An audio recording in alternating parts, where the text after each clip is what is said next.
how to make custom presets and special penalty effects is our topic today on Luminar Coffee Break. Let's see what we can accomplish in 10 minutes or less, starting now.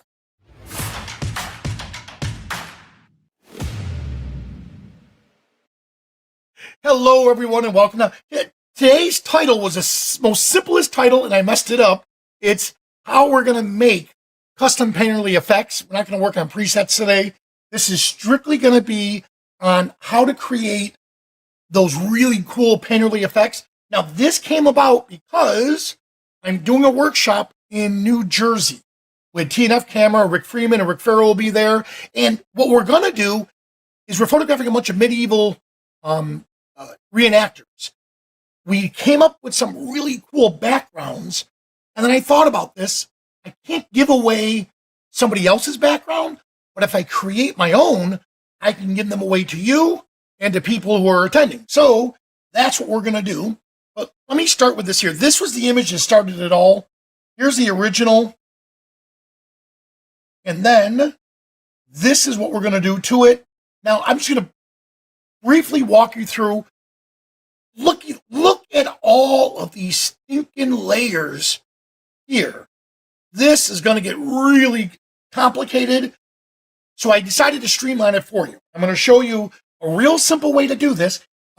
This here is your development phase. So when you're experimenting, you're playing with these different textures, this is probably what you're going to see. Once you finally land on something that you really like, then I'm going to show you how you merge them together, and now you made the background. So let me show you this right here. So this here, hide this one. And so right now, this is what you're seeing. All right. So this right here is the actual background. So this is going to be the texture, and that texture was created. I'll hide each of these layers. Each of those were created like this, all the way through. Let me keep hiding them. There we are, almost there. Boom. So here we are in a blank slate. All right. And then, of course, just to give me a reference, I used the base image like this. And then I started building the textures. And once I got to the point where I like where they're at, like this, merged it together. And then started again. So now you understand the concept.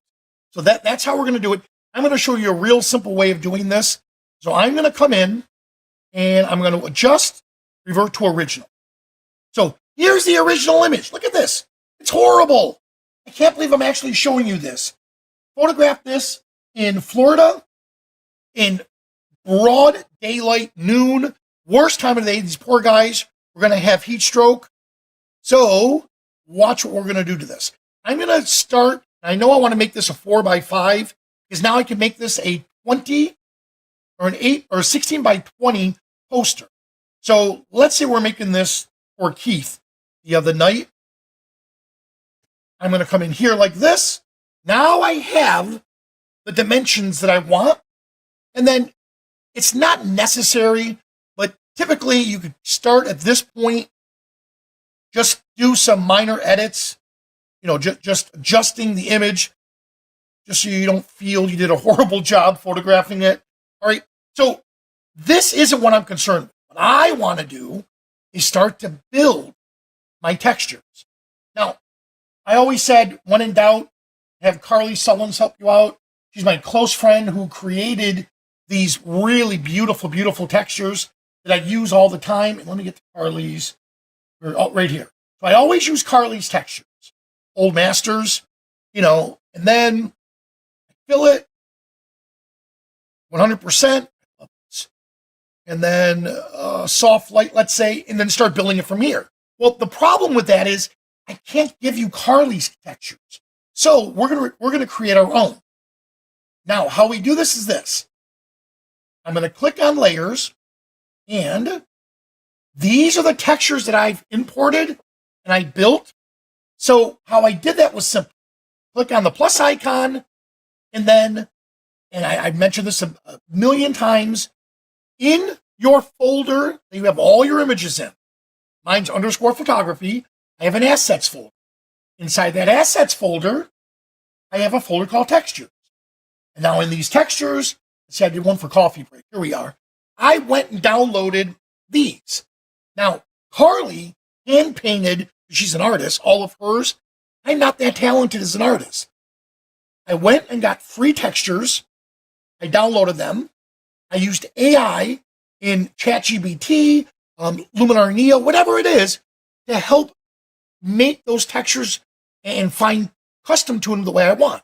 So these are the textures I'm giving all of you. This will be on our social media right here. So right there, I just had it up. There it is. It'll be on our Facebook group, so you can get these textures, all right? So first thing I did was this. I'm going to start with this texture here. And since I've already have it in my list, it asks me if I want to replace it or keep both. I'll just say keep both. And here it is. So that's how it comes in. Now you have to make sure that once it comes in, you select it again.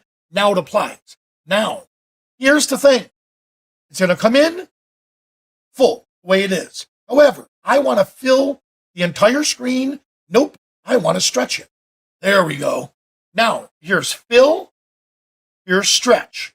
Here's fit. It's going to come in as fit. I want stretch. So now it's stretched. I'm going to go to 100% so you can see what I'm looking at. Here is where the layer blend modes come in. And it's not going to look good in the very beginning. Just bear with me on it. Let's go with soft light. We'll try that first. Actually, let's see what hard light does. Nope, soft light's good. All right, so there's soft light. And again, it's no big deal. I mean, at this point, you'd probably give up and say, it doesn't look that great. Well, this is where you start adding more. So I added that texture. Then I came in and let's say, the painterly effect. I added this. Once again, stretch it. Now it's starting to take shape.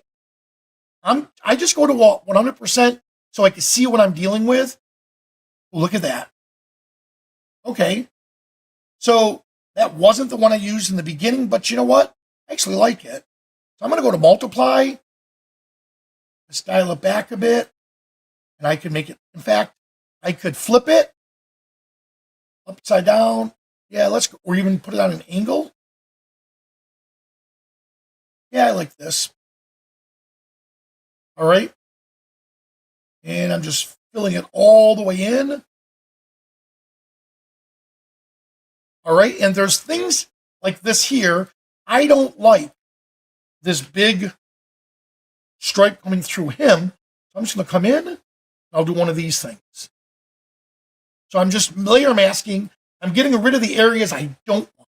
I like it around here. I like it down here, but I don't like it on him. Rid of that. There we go. Let's add another one. And so, as you notice, this is extremely experimental.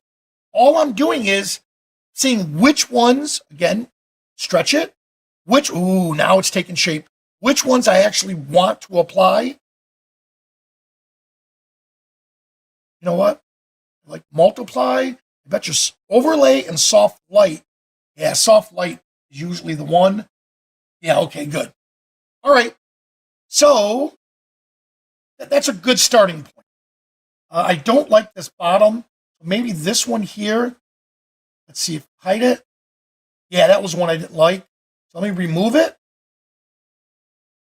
And let's see if overlay. Ooh, you know what? Screen looks really good. I'm going to go with screen. But now, since it's on its own layer, guess what we can do? We can enrich the tones. There we go. So now I got one. Now I got the area that I'm liking.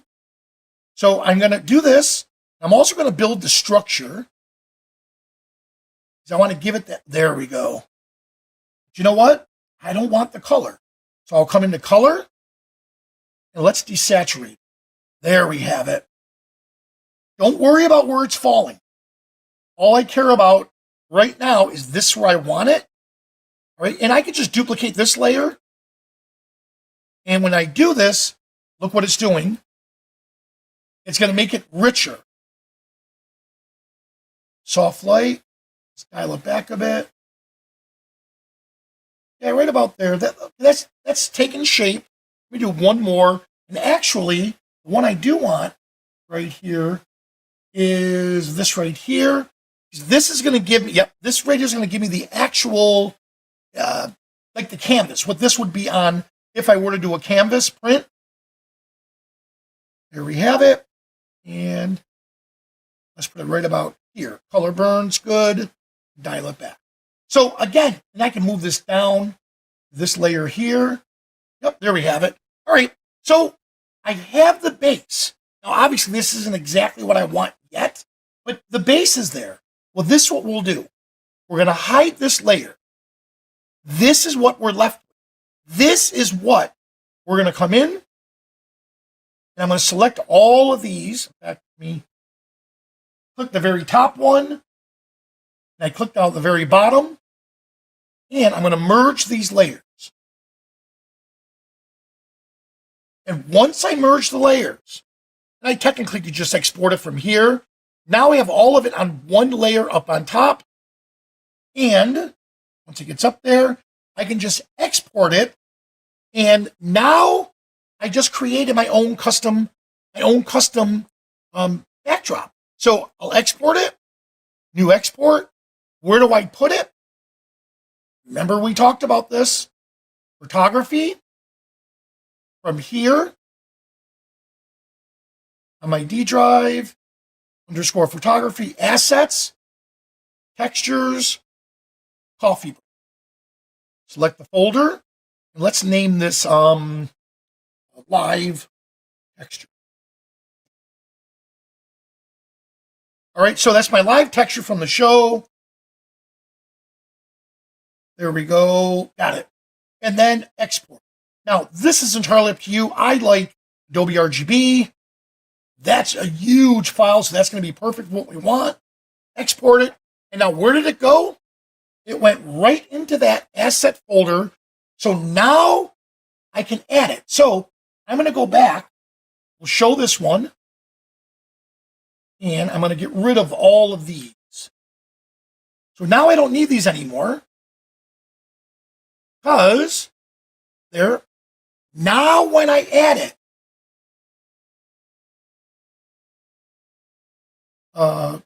boom, damage, where are we? Oh, live from right there. All right, so here it is. Now I'm going to apply it. And once I bring it in, I have to click on it. Now it's on my image, stretch it, and we'll pick, let's say, overlay. Nope. Soft light, maybe. Let's do soft light, 100%. And then I could darken it up.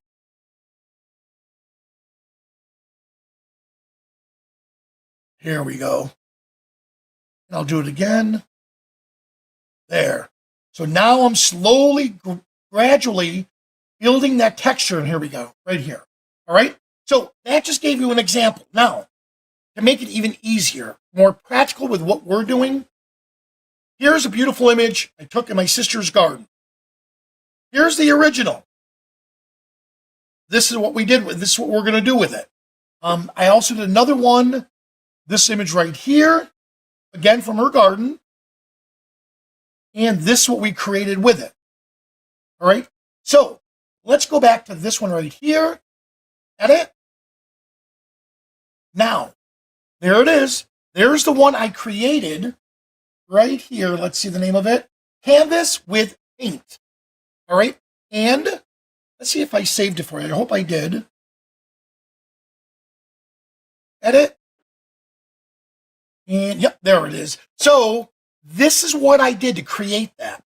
I used the damaged wall texture, hand painted, and then paint with strokes. So I used those three to create this effect. And then let's hide this. And look, that's what it looks like. So that's what we're going to save. So now that I have it set, export. And let's call this again, live from show, second texture, version 2. All right. And I'm going to save it right back where we got it from. And now we have it. Right, let's get rid of these. Actually, let's create a virtual copy. There we go. And I'm going to get rid of these. So here, delete, delete, delete. And there I am with a transparent background. All right, now let's see if it worked. Click on this, add, and live from the show. Here it is. This is the second one we did. Comes in, and it always comes in at 50%, but you always have to make sure you click it. I'll go to 100 so we can see it. And then, overlay. Oh, you know what? Overlay looks good. All right. So now, we got that down. So far, up to this point, we've just been experimenting. We take textures and just keep putting them on. When we get all of them together, so instead of having 75 layers, we merge it into one. Now I have a custom texture that I can apply. Look at this. I like what it's doing. Now let's get creative with it. So now that it's here, let's go to structure. I can boost up the structure. But now look what it's giving me. Now it's giving me more of a rough look. And keep in mind, now that we did this, I can easily come in under masking, brush, erase, but let's say go to low strength. And let's just say I don't want it in this area here. All right? But I want it everywhere else. I like where it's at. Look at this. Now I can also do this. I can go back to the original layer. So if I'll hide this, here's the original. Well, here on this layer here, what if we decide, what if we made this look like a matte finish? Fade it. And you see what it's doing? Look at that. I can make adjustments now in real time. So the layer on top of it is not being affected. That's why I said in the very beginning, we don't need to go in depth in editing the original image first. We just want to get a ballpark on what's going to look good. Now, one thing you have to remember, if I save these textures, like in this case here, I'm going to hide this layer. Now, if I were to save this, and let's say I did do edit. There we go. And, because I'm on that layer. There we are. If I went to masking, brush, erase, if I pulled one of these routines, then guess what? I'm going to go to a full strength so you can see it. If I do this, then that's going to stay like that. So if the next image I use, I don't want that there. I'm stuck. So try not to do any masking on the layer itself. If you're going to mask, do it on the tools. Don't do it there. So I'm going to reset this. Now that I have it, I'm just going to reset it here. And then I can just continue back with my settings. See, soft light. There we go. Here we are. All right. So if you're going to make any changes, just remember that that's going to be permanent on everything. I want to be able to decide where I want that image. So now that I have this set, now what I am going to do is this. Click on the bottom image, so shift click, merge the layers. Now it's going to be treated as one. By doing that, the vignette I want to add right here now is going to affect the entire image, not just the bottom layer or not just the top layer. So I selected it. This is where you can start getting creative. And there we have it. We went from this, which my sister loved, it's her garden, to something like this in a very, very short time. Now I'm going to delete this for a moment just to show you one more thing here. So now that we did this, don't forget on these layers, on the top layer, you can always come in and let's say we're going to do toning. Well, I can start to apply a tone, look at this, to that layer. So to that texture, look what I'm doing. So I want an autumn look, I want a summer or a spring look.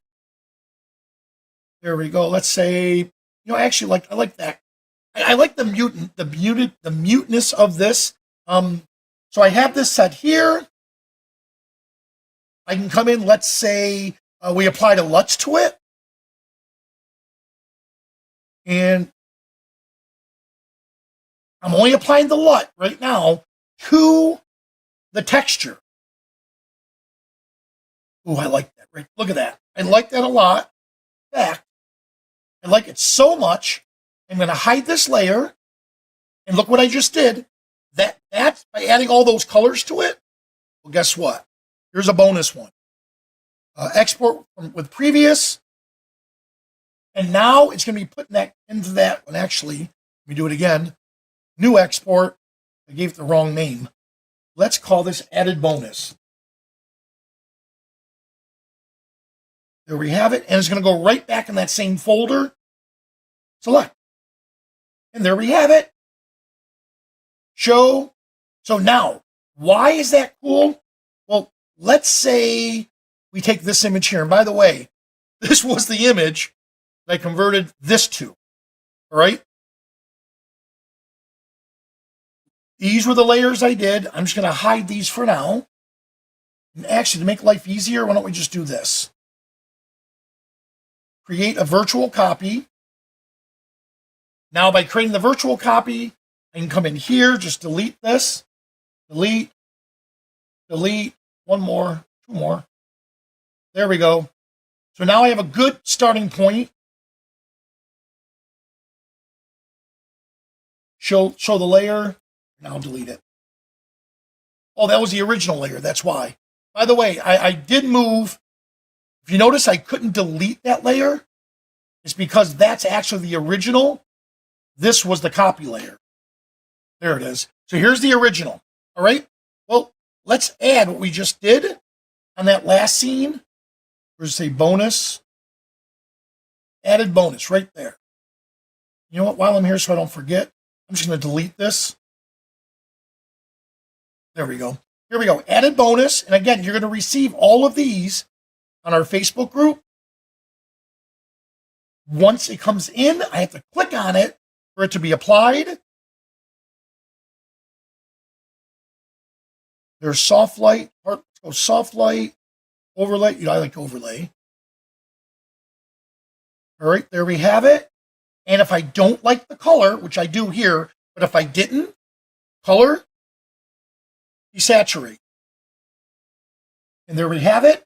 And now that I have it in here, this is where we can start getting creative again. And let's say I want to focus on that, on the bee and the flower. I could either do it from that layer. Let's try it here. Let's go enhance. Actually, let's do develop. I'm going to enrich the entire scene. There we go. And now, again, I'm working just on that layer.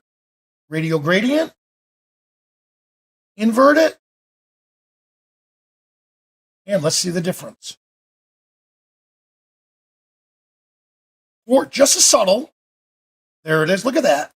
Now, if I want it on the entire image, select both, merge the layer, and here again, we'll apply that vignette.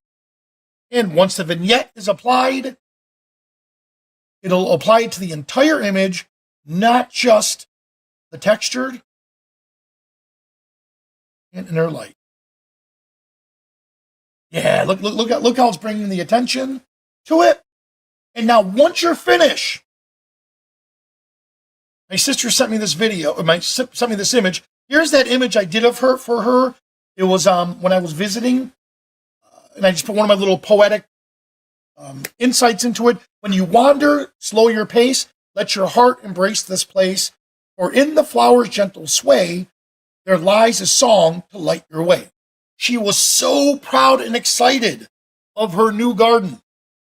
How cool is it that we photographers can capture moments like this for them? and then give it to them as a gift with a little poetic stuff. All right. So there you have it. I went through, showed you how you create your own custom textures. I'm going to give you a whole set that you can experiment with, mix and match them. And then if you're on our social media, let me get to it again right here. If you are on Facebook, please join it. When you get there, you'll see in the feature section today's episode. Boom, you can download the special content from there. If you're watching it on YouTube, please, I do highly encourage you to come over into it. And if you do use the textures, as always, please make sure you tag me so I want to see the work that you're doing. Now, by the way, this was inspired because I'm teaching a workshop with Rick Freeman and Rick Farrow in New Jersey. And here it is, that right there. What I am going to do, or I'm attempting to do for you guys, is this. We want to broadcast live at the event, and I'll post it on Facebook. So another reason for you to join the Facebook group, where if you're interested, if you see value in that, I'll teach lighting, how to get emotions out of a subject. Since this is doing a medieval workshop, we are going to have like a beautiful gray backdrop in the studio, photograph the actors and reenactors on that, and then do what I just showed you with other cool things. In fact, I'm not sure if I have it here. If I do, this was the image that inspired it. Let me get to it. Please say I have it. Recently added, or actually recently edited. Oh, here it is. Good. I got it right here. So this is what I did using the technique that I just showed you. This is what I came up with. And we're going to photograph these special characters. In fact, this is what it looked like originally. Okay looking image, nothing spectacular. And then these are things we can start adding to it. All right. So that's something, again, we'll be doing in New Jersey, but I do want to bring that, make it available to everyone as special content. All right. Now, this brings me to the next part of the session where we get to highlight people on our Facebook group, their incredible photos. So I'm going to scroll through these first, and then I'll give you my take on why I selected these. So there's 5 each week, and I'm going to be going through. All right. So this first one, over here, one moment, and got it all set. All right. So this image from Dwayne caught my attention for its strong perspective and dramatic use of light. The leading lines of the railroads pull the viewer straight into the heart of the scene, where the warmth of the autumn colors meet the glowing sky in perfect harmony. It's a great example of combining low angle composition with thoughtful timing can create a powerful scene of depth and direction. Now, I do have to caution you, here in Florida, it's illegal to walk on train tracks, especially with a high-speed train we have. So please make sure you are aware of that in the area that you're in. Safety always should come first. This next shot, so please excuse my messing up. This is Jean Joie. This photo stood out for its peaceful composition and crisp reflection. The calm water mirrors the historic building. The sky so perfect that the viewers drawn into the symmetry of the scene. I love the use of the wide angle lens choice. To me, it just adds like a graceful fisheye touch that expands the view and enhances the depth, giving the image a sense of just quiet grandeur. Here's another shot. I wish I took this one. Again, one of those defining moments. So here, Jan's image drew me in with the atmosphere of this timeless storytelling, the silhouette of the cyclist against the soft morning mist, and the windmill creates a beautiful sense of motion and place. It's a reminder that patience and the right light can turn an ordinary scene into something poetic, memorable. Now, yes, I will admit, if I were to photograph this, and if I knew that cyclist, I probably would have them go back and forth a million times until I got the perfect shot. So that's what caught my eye in this. I don't know if he did that. I doubt it. That's something I would do. But it's one of those just beautiful moments they captured. Mark, his image impressed me, and you can see right away that boat. The image impressed me with the radiant warmth of the perfect tropical mood. The rich golden tones of the sunset filled the frame while the palm trees gracefully shaped the leading eye towards the boat on the horizon. It's beautiful. It's bold colors and clean silhouette and turn a simple seascape into something unforgettable. So instead of just photographing the ship in open water, he added a story behind it. The palm trees. You could definitely tell where they're at. And we're coming to the last shot, which really caught my eye. I just love black and white. And I loved what Peter did here with this photo. It made me pause for its elegant use of shapes and tone. The intricate metal chairs stand out beautifully against the calm sea and the soft sunlight, creating a balance between art and nature. This is a great example how black and white photography can often reveal more feeling by focusing on the form and then the light alone. Because again, you don't have color to compete with. So in this case there, you have to use just the shadows, the shapes, the silhouette.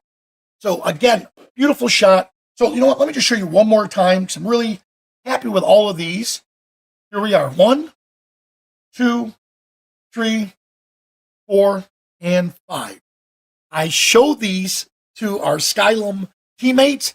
They are thoroughly impressed that a lot of our members of our group and of our community are producing incredible photos like this. All right. If you have shots, please don't hesitate to share them on Facebook with all of us. And if you can, like a lot of these people have been doing, give a backstory behind it or explain how you captured the shot. Because again, you can help inspire another generation or other photographers. All right. Well, that's it. Thank you so much. Now, if you're here, please stick around for the Ask Me Anything segment. For everyone else, thanks so much for watching, and I'll see you at the next coffee.